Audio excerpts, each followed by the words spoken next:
कहानी के शुरुआत में हमें अमेज़न नदी को दिखाया जाता है। उसी नदी में एक बोट पर शिकारी को दिखाया गया जो बौखलाहट में आकर वो किसी से मदद मांगे जा रहा था। अचानक से उसकी बोट को कोई तोड़ने लग जाता है जिससे उसके बोट के अलग अलग हिस्से हो जाते हैं। शिकारी इतना डर गया था कि वो अपने बोट के बिल्कुल टॉप पर चढ़ गया, लेकिन जब उसे कहीं से भी मदद नहीं मिल रही थी तो वो अपने ही गन से खुद की जान ले लेता है। यहाँ से सीन को शिफ्ट करके एक होटल को दिखाया गया जहाँ पर एक लड़की टेरी और एक डॉक्टर रह रहे थे जिन्हें डॉक्यूमेंट्री बनाने में काफी शौक रखते थे और अमेज़न में आए हुए थे क्योंकि उन्हें यहाँ की डॉक्यूमेंट्री पर काम करनी थी। पता चला कि वहाँ पर अजीबों गरीब तरह के एक कबीला रहता था, इसीलिए डॉक्टर को उस कबीले में काफी इंटरेस्ट भी था। टेरी और डॉक्टर के टीम में और भी लोग थे जिसमें हम एक फोटोग्राफर को भी देख पाते हैं, जिसके बाद सभी उसे अपने बोट में लेकर आते हैं। यहाँ पर ये आदमी उन्हें बताता है कि मैं अमेज़न में तरह तरह के सांपों को ढूंढकर पकड़ने का काम करता हूँ, फिर उन्हें मार्केट में अच्छे दामों में सेल कर देता हूँ। ये लोग भी एक्सप्लेन करते हैं कि हम सभी एक कबीले को ढूंढने के लिए जा रहे हैं। उसकी बात को सुनकर ये आदमी कहता है कि मैं जानता हूँ उस कबीले तक, मैं तुम सभी को वहाँ तक गाइड कर सकता हूँ। यहाँ पर सभी काफी खुश दिख रहे थे कि चलो हमें कबीले तक ले जाने वाला कोई तो आया, वरना हम इधर ही कहीं भटकते फिरते रह जाते। वो गाइड उनसे यह कहता है कि मैं आप लोगों को एक ऐसे रास्ते से लेकर जाऊंगा जहाँ से आप सभी जल्दी से पहुँच जाओगे। वहाँ पर जाने का मुझे भी फायदा होने वाला है क्योंकि वहाँ पर काफी सारे सांप होते हैं, लेकिन घबराने की जरूरत नहीं है क्योंकि उन सांपों में जहर नहीं होता, वो आप सभी को कुछ नहीं करने वाले। अब वे सभी आगे बढ़ने वाले ही होते हैं, लेकिन तभी अचानक से एक आदमी नीचे बोट से पानी में गिर जाता है। देखने को मिला कि ना तो वो तैर पा रहा था और ना ही वो सांसें ले पा रहा था। किसी तरह से उसे बचा लिया जाता है। उसके मुंह खोलने पर कोई वियर्ड सा कीड़ा था। जब वो अपने मुंह से सांस नहीं ले पाता तो उसके गले में एक छोटी सी होल किया जाता है। सभी सोचने लग जाते हैं कि इसकी अब इतनी बुरी हालत हो चुकी है और हम वापस भी नहीं जा सकते। सारे लोग सोचने लग जाते हैं कि कबीले वाले के पास कोई तो हल होगा, वो भी तो बीमार होते होंगे, इसीलिए शायद उन्हें इलाज करना आता होगा। यही सब सोचते हुए आगे बढ़ने लग जाते हैं, लेकिन आगे जाने पर उन्हें एक बहुत ही बड़ी सी बांध बनी हुई दिखाई दिया जो रास्ते को बंद कर दिया गया है। गाइड यहाँ पर सभी से कहने लग गया कि हमारे पास काफी सारे डायनामाइट पड़ी हुई है जिससे हम उसे उड़ा देंगे और आगे निकल जाएंगे। तब टेरी कहने लग गई कि ऐसा करना खतरे से खाली नहीं होगा और इस तरह से तो जंगल का माहौल ही खराब करना होगा, लेकिन गाइड किसी का नहीं सुनने वाला था और वो बांध को उड़ा देता है। ब्लास्ट की वजह से पानी के अंदर से बहुत सारे सांप निकलकर उनके बोट पर आ गिरती हैं, लेकिन गाइड कहने लग गया कि डरने की बिल्कुल भी जरूरत नहीं है, ये हमें नहीं काटने वाले, बस इन्हें पानी में फेंक देते हैं। सभी सांपों को नीचे फेंकने लग जाते हैं, लेकिन इसी दौरान इनसे एक गलती हो जाती है। इनके पेट्रोल के जो ड्रम्स थे वो पानी में गिर जाते हैं। बचाने की कोशिश तो करते हैं लेकिन वो उनमें नाकामयाब रहे। अब इनके पास एक ही ड्रम मौजूद रह गया था। ये लोग परेशान हो जाते हैं कि इतने पेट्रोल से हम आगे कैसे जाएंगे, लेकिन फिर भी वो आगे बढ़ने लग जाते हैं। कुछ दूर आगे जाने के बाद उन्हें एक बोट झाड़ियों में छुपा हुआ मिलता है। पता चला कि ये उसी आदमी की बोट थी जो इस कहानी के स्टार्टिंग सीन में मदद के लिए चिल्ला रहा था और मर गया। ये सभी उसकी बोट से काफी सारे सामान को उठाते हैं। अब जो आदमी इनकी बोट को चला रहा था वो भी बोट की तरफ बढ़ता है, लेकिन रास्ते में पानी से निकलकर एक बहुत ही बड़ा एनाकोंडा बाहर आकर उस आदमी से लिपट गया। वो उसकी हड्डियों को इस तरह से तोड़ता है कि वो बोलने के लायक भी नहीं रहा। फिर देखते ही देखते एनाकोंडा उस आदमी को मार डालता है। इधर वे सारे लोग उसी आदमी का इंतजार करने लग जाते हैं क्योंकि इन्हें कुछ नहीं पता कि आखिर उस आदमी के साथ क्या हुआ। उन्हें लग रहा था कि शायद अभी पीछे ही है। वो आदमी कहता है शायद हमें आगे निकलना होगा, मैंने सुना है कि यहाँ पर एनाकोंडा होते हैं, उन्हें हम पकड़ेंगे और उन्हें बेचेंगे जिससे हमें काफी सारे पैसे मिलेंगे। तब टेरी कहती है कि नहीं, हम यहीं पर एक दिन रुककर उसका इंतजार करेंगे फिर आगे बढ़ेंगे। लेकिन वो एजेड आदमी गाइड के तौर पर एक आदमी को अपने साथ मिला चुका था। वो कहता है कि हाँ, मैं तुम्हारे साथ मिलकर एनाकोंडा को पकड़ेंगे और खूब सारा पैसा कमाएंगे। टेरी भी अब काफी परेशान हो चुकी थी क्योंकि उसकी दोस्त की तबीयत खराब होता जा रहा था और उसे डॉक्टर की जरूरत थी। वो गाइड उन लोगों पर गन पॉइंट करके कहने लग गया कि ऐसे ही नहीं, मैं तुम लोगों के साथ आया, मुझे एनाकोंडा को पकड़ना है, तुम लोगों को मेरी बात को स्वीकार करना ही होगा। सभी लोग प्रेशर में आकर उसका साथ देने के लिए तैयार हो जाते हैं। हम देख पाते हैं कि जख्मी आदमी जो डॉक्टर था उसकी तबीयत कुछ बेहतर दिखाई दे रहा था। दूसरी तरफ गाइड उस एनाकोंडा को पकड़ने के लिए ट्रैप लगा रहा होता है। पता चला कि उसका ट्रैप लगाना सक्सेसफुल रहा और एनाकोंडा उसके ट्रैप में फंस चुका था। वो आदमी काफी खुश होता है, लेकिन वो एनाकोंडा इतनी आसानी से इनके जाल में कहां आने वाला था। वो काफी स्ट्रांग था। उनके ट्रैप्स निकल गया और इनके ऊपर हमला करने लग जाता है। वो फौरन से बोट में आकर सभी पर अटैक कर देता है। गाइड भी इंजेक्शन से उसे बेहोश करने की कोशिश तो करता है, लेकिन उसमें भी वो नाकाम रहता है। टेरी एनाकोंडा को शूट करके मारने वाली ही होती है, लेकिन गाइड उसे यह कहते हुए रोक लेता है कि मुझे जिंदा एनाकोंडा चाहिए, वरना हमारे मेहनत पर पानी फिर जाएगा। अब जिसका डर था वही हुआ। एनाकोंडा गुस्से से पागल हो जाता है। वो उस गाइड को भी पकड़ लेता है जो अभी उसके हक में शामिल हुआ था। एनाकोंडा उसकी बॉडी को इतनी जोर से तोड़ता है कि आवाज सुनकर सभी थर थर कांपने लग जाते हैं, जिसके बाद वो उसका निवाला बन जाता है। यही सब देखते हुए गाइड फिर से उन पर गन पॉइंट करते हुए कहने लगा कि तुम सभी को मेरी बात को फॉलो करना होगा, वरना मैं इधर ही मारकर फेंक दूंगा। टेरी को जब कुछ नहीं सूझता तो उसे अपने बातों में लगाने लग जाती है और पीछे से रिपोर्टर उसके सर पर अटैक कर देता है, जिससे वो बेहोश हो जाता है। जब उसे होश आया तो उसके हाथ बंधे होते हैं। कुछ दूर जाने के बाद रास्ते में इनकी बोट रुक जाती है। सभी लोग बोट से नीचे उतरने लग जाते हैं ताकि कोई मदद ढूंढ सके, लेकिन बोट में वो गाइड अभी भी था क्योंकि वो बंधा हुआ था। साथ ही वहाँ पर एक लड़की भी थी। ये लड़की उसकी गर्लफ्रेंड थी जो अभी एनाकोंडा से मारा गया था। गुस्से की आग में नाइफ लेकर उसके पास जाती है ताकि उसे मार दे,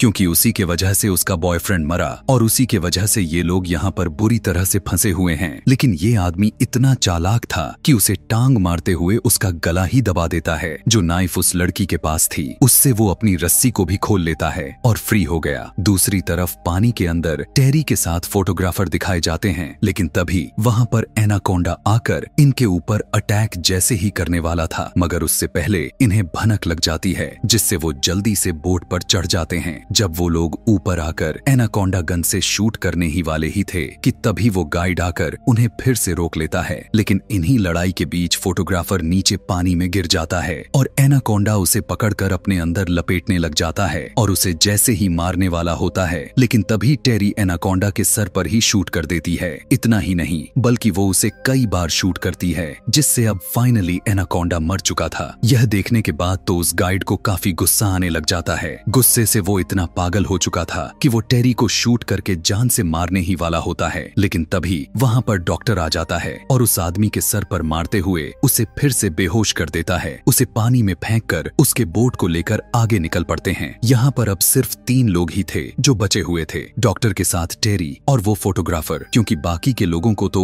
एनाकोंडा ने मार दिया था और उस एजेंट इंसान को पानी में फेंक दिया गया था। कुछ दूर आगे जाते ही टेरी को पेट्रोल के ड्रम्स नजर आते हैं। टेरी और वो फोटोग्राफर जब पेट्रोल लेने के लिए जाते हैं तो तभी वहाँ पर गाइड अचानक से आ जाता है, जो सीधा उनके ऊपर अटैक करके बेहोश कर देता है। टेरी को जब होश आया तो उसने देखा कि यहाँ पर तो एजेड इंसान अभी भी जिंदा है। गाइड उन्हें बांध दिया हुआ था। यहाँ पर एजेड इंसान बहुत ही अजीब तरह का ट्रिक लगाने लग गया। वो टेरी और फोटोग्राफर पर खून फेंक देता है ताकि एनाकोंडा यहाँ पर आए और इन दोनों को खा ले। हम देखते हैं कि एक दूसरा एनाकोंडा, जो कि पिछले वाले के मुकाबले में 4 गुना बड़ा था, वो वहाँ पर आ जाता है। अचानक से वो इन दोनों को अपने पूंछ में लपेट लिया, लेकिन एनाकोंडा को पकड़ने में उस एजेड इंसान को कुछ ज्यादा ही जल्दी थी, इसीलिए वो उसके ऊपर नेट डाल देता है। वो उसे कई बार बेहोश की दवाई इंजेक्ट करने की कोशिश करता है ताकि एनाकोंडा बेहोश हो जाए, लेकिन यहाँ पर एनाकोंडा पहले वाले से काफी बड़ा और बहुत ही ज्यादा ताकतवर भी निकला। वो नेट से बाहर आ जाता है और अब वो उस एजेड इंसान के पीछे पड़ जाता है, क्योंकि उसने उसे मारने की कोशिश की थी, इसीलिए उसे बहुत ही ज्यादा गुस्सा आ गया था। पहले तो एनाकोंडा गाइड को पकड़कर लपेटा और फिर उसके शरीर के सभी हड्डियों को तोड़कर मसलने लग गया और फिर उसे निगलने लग गया। दूसरी तरफ टेरी और फोटोग्राफर दोनों मौके का फायदा उठाते हुए आजाद हो जाते हैं। वो दोनों भागने लग जाते हैं, लेकिन एनाकोंडा का पेट एक इंसान से कहां भरने वाली थी, उनका पीछा करने लग गया। फोटोग्राफर एनाकोंडा पर अटैक करने लग गया और अपनी जान बचाने की कोशिश में टेरी सीढ़ियां चढ़कर उस जगह से बाहर निकलने की कोशिश में लगी हुई थी और वो अब बिल्कुल ऊपर पहुंच चुकी थी। टेरी को बचाने के लिए फोटोग्राफर ने वहां पर रखे हुए ड्रम्स की पेट्रोल से आग लगा दिया, जिसकी वजह से वहां पर बाकी के ड्रम्स ब्लास्ट कर जाते हैं, जिससे टेरी के साथ एनाकोंडा दोनों पानी में जाकर गिरते हैं। टेरी देखती है कि एनाकोंडा अभी भी जल रहा था। उसकी पूरी बॉडी आग में पकने लग गई थी, लेकिन जलते हुए भी वो टेरी पर दोबारा से अटैक करने लग जाता है, लेकिन फोटोग्राफर उसके सर में कुल्हाड़ी मारता है, जिससे एनाकोंडा पानी में गिर जाता है। ये लोग बोट में वापस जाते हैं, जहां पर डॉक्टर की हालात काफी हद तक ठीक हो चुकी थी और ये तीनों उसी कबीले की तरफ बढ़ते हैं जहां पर वो अपने डॉक्यूमेंट्री फिल्म बनाने लग जाते हैं। इसी के साथ एनाकोंडा की पार्ट 1 यहीं पर खत्म हो जाती है। अब यहाँ से मैं एक्सप्लेन करने जा रहा हूँ एनाकोंडा के पार्ट 2।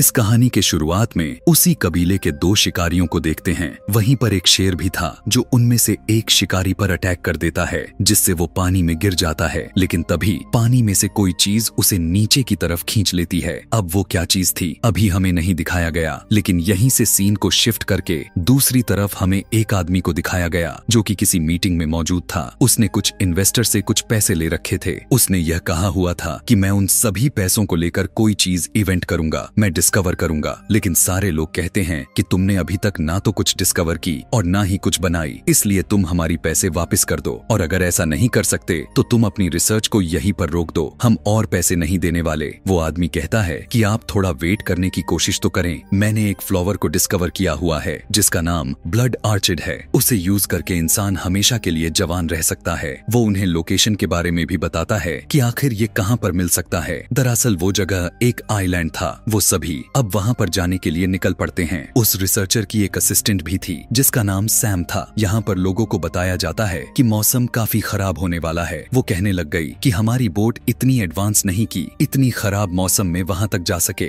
तब वो एक लड़का जिसका नाम बिल था उससे कांटेक्ट करते हैं, जिसकी बोट काफी अच्छी थी और वही इन लोगों को वहाँ तक लेकर आसानी से जा सकता था। पता चलता है कि बिल इन्हें वहाँ पर लेकर जाने के लिए काफी सारे पैसे की मांग करता है, लेकिन उन रिसर्चर को किसी भी तरह करके उस फ्लावर की प्लांट को लाना ही था। तब वो मान जाता है और अपने टीम के कुछ लोगों को लेकर वहाँ के लिए निकल पड़ते हैं। रात में काफी जोर जोर से बारिश भी होने लग गई थी। यह देखकर बिल काफी परेशान हो जाता है, जो जाकर उन लोगों से बात करता है। वो कहता है इस मौसम में हम कैसे आगे बढ़ें। तब उस रिसर्चर का आदमी कहने लगा कि तुम चाहे कितने भी पैसे ले लो, लेकिन हम अब पीछे नहीं हटने वाले। उसकी कही हुई बात बिल को माननी पड़ जाती है, क्योंकि उसने पहले ही इतने सारे पैसे ले चुका था, इसीलिए वो भी अब मजबूर हो चुका था। खैर, अब वो आगे बढ़ने लग जाते हैं। जैसे ही सुबह होती है तो उनकी बोट भी खराब होना शुरू हो जाती है। वो मूव ही नहीं कर पा रही थी। वो चलते चलते ऐसी जगह पर पहुंच जाते हैं जहां से उनकी बोट झरने के जरिए नीचे गिरने वाली थी, और देखते ही देखते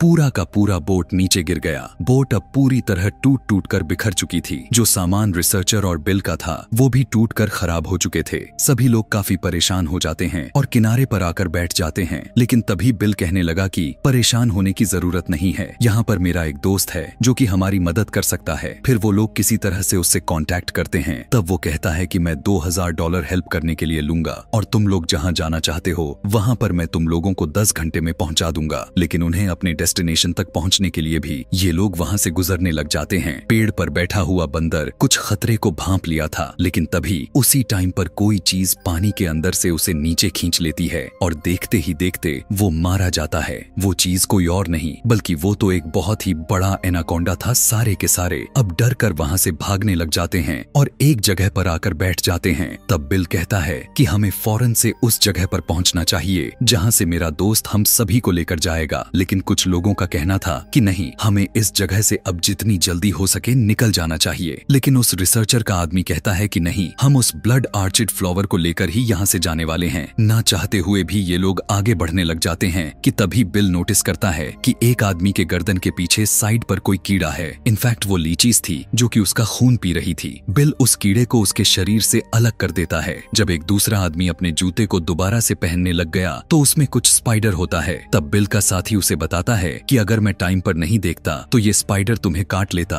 और तुम मर चुके होते। रिसर्चर का साथी उसे अपने साथ रख लेता है ताकि उस पर कुछ एक्सपेरिमेंट कर सके। दूसरी सीन में उसी आदमी को दिखाया जाता है जिसके बोट से यह सब जाने वाले थे कि तभी पानी से कुछ आवाज आने लग जाती है। वो देखता है तो वहाँ पर कोई और नहीं बल्कि बड़ा सा एनाकोंडा होता है। देखते ही देखते वो बिल के दोस्त को खा जाता है, यहाँ तक कि उसके बोट को भी तबाह कर देता है। उसकी बोट तबाह होने की वजह से एक बहुत ही बड़ा ब्लास्ट हो गया था। बोट के जलती हुए धुएं को देख लेता है। कुछ ही वक्त के बाद जब वो सारे के सारे वहाँ पर पहुँचते हैं तो बोट पूरी तरह से तबाह होकर इधर उधर बिखरी पड़ी हुई नजर आती है। बिल का दोस्त भी मारा जा चुका था, यानी लास्ट होप जो कि बचा हुआ था वो अब पूरी तरह से खत्म हो चुकी थी। ये लोग उस तबाह हुई बोट से कुछ जरूरी का सामान उठा लेते हैं जो कि कुछ हद तक ठीक था। फिर ये लोग आगे बढ़ने लग जाते हैं। बिल का साथी इन्हें बताने लग गया कि आगे जाकर एक कबीला है, हो सकता है वो लोग हमारी कुछ मदद कर सके। लेकिन वहाँ पर पहुँचते ही इन्हें कोई भी नजर तक नहीं आता। वहाँ पर बस मरा हुआ एक एनाकोंडा था और कुछ कबीले की कंकाल पड़े हुए थे। इन्हें लगता है कि इन एनाकोंडा की वजह से ही ये लोग वहाँ पर रहना छोड़ दिया गया हो। तब बिल कहता है कि अब जो भी करना है हमें खुद ही करना है, तो क्यों ना अपने लिए एक बोट बनाई जाए। तभी वहां पर रिसर्चर का साथी देखता है कि एक ब्लड आर्चिड फ्लावर उगा हुआ था।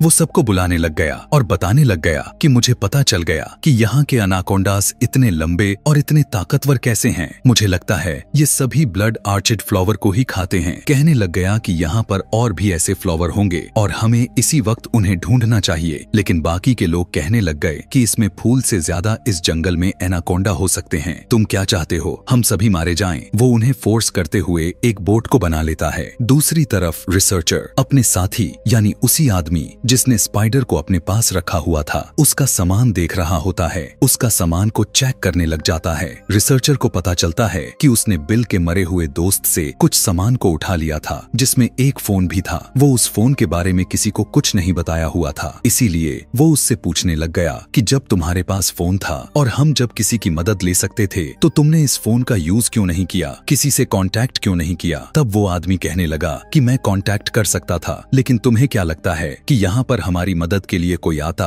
और हम यहाँ से चले जाते तो फूल को कौन ढूंढ कर लाता? ये मैंने आपके लिए ही तो किया। तब रिसर्चर कहता है कि फूल और पैसों से ज्यादा जान प्यारी होती है। हमने बहुत ही बड़ी गलती कर दी है यहाँ पर आकर। अब उस रिसर्चर के साथी को गुस्सा आ जाता है और जो स्पाइडर उसने पकड़ रखा था उसे उस रिसर्चर पर ही छोड़ देता है। स्पाइडर उसे काट लिया, जो अचानक से रिसर्चर को कुछ होने लग गया। सभी लोग वहाँ से निकलने वाले होते हैं, लेकिन रिसर्चर अभी तक नहीं पहुँचा हुआ था, इसीलिए उसकी असिस्टेंट सैम उसे बुलाने के लिए जाती है, लेकिन देखती है कि वो तो पैरालाइज्ड हो चुका है। बाहर वो सभी से पूछने लग गई कि उसकी ऐसी हालत किसने किया है। उतने ही देर में वहाँ पीछे रिसर्चर के पास एनाकोंडा आ जाता है जो कि उस रिसर्चर को निगल लेता है। दूसरी तरफ उस रिसर्चर का साथी यानी वही बुरा वाला लड़का जिसने रिसर्चर को स्पाइडर से पैरालाइज्ड किया हुआ था, वो बनाई हुई बोट में बैठकर वहाँ से निकल जाता है। सैम कहने लग जाती है कि हम नई बोट भी नहीं बना सकते क्योंकि हमारे पास सामान नहीं रही। वो बुरा वाला लड़का अपनी टीम से कांटेक्ट करने लग जाता है और उनको बताता है कि हमारी बोट नीचे गिर गई थी,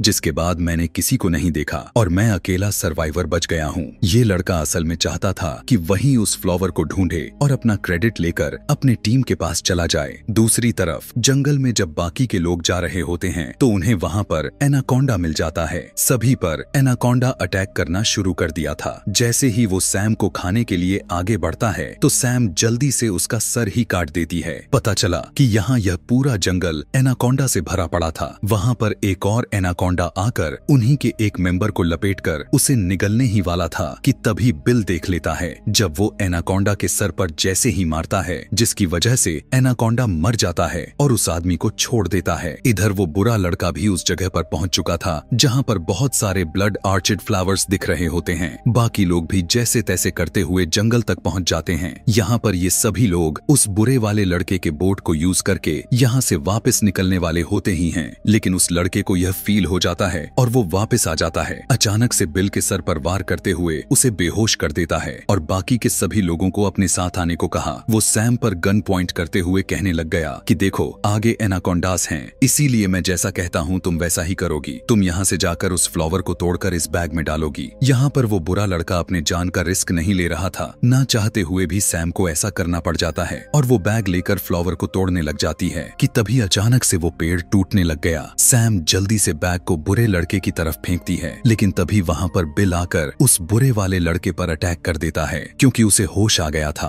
बैग भी उसके हाथ से छूटकर नीचे गिर गया था। उसमें से उसी तरह का स्पाइडर बाहर आकर उस काट लेता है जिससे वो पैरालाइज्ड होने लग गया, जो सीधा जाकर नीचे गिर जाता है और एनाकोंडा का निवाला बन जाता है। सारे एनाकोंडास का ध्यान उस बुरे लड़के पर ही था जो कि उसे खाने ही वाले थे। इधर सैम भी किसी तरह से बाहर निकलने की कोशिश में लग जाती है, लेकिन तभी उनमें से एक एनाकोंडा का ध्यान सैम पर चला गया। वो उसे खाने ही वाला था कि तभी सैम का साथी उसके मुंह पर तेल फेंक कर मारता है जिसमें आग भी लगा दिया। खाई में जब ब्लास्ट हुआ तो वहाँ की सारी जमीनों में क्रैक्स आने लग जाते हैं और वो नीचे धंसने लग जाती है। सारे एनाकोंडास भी धंसने लग जाते हैं। उनके ऊपर बड़े बड़े चट्टाने गिरने लग जाते हैं, यानी सारे एनाकोंडास का खेल खत्म हो चुका था, मारे जा चुके थे और बचे हुए लोग वहां से बोट को लेकर निकल आते हैं। अब ये सभी पूरी तरह से सेफ थे क्योंकि अब कोई भी एनाकोंडा नहीं बचा हुआ था। सभी सोचने लग जाते हैं कि चाहे कुछ भी हो जाए हम लोग घर वापस चले जाएंगे और इसी के साथ एनाकोंडा पार्ट 2 भी खत्म हो जाती है।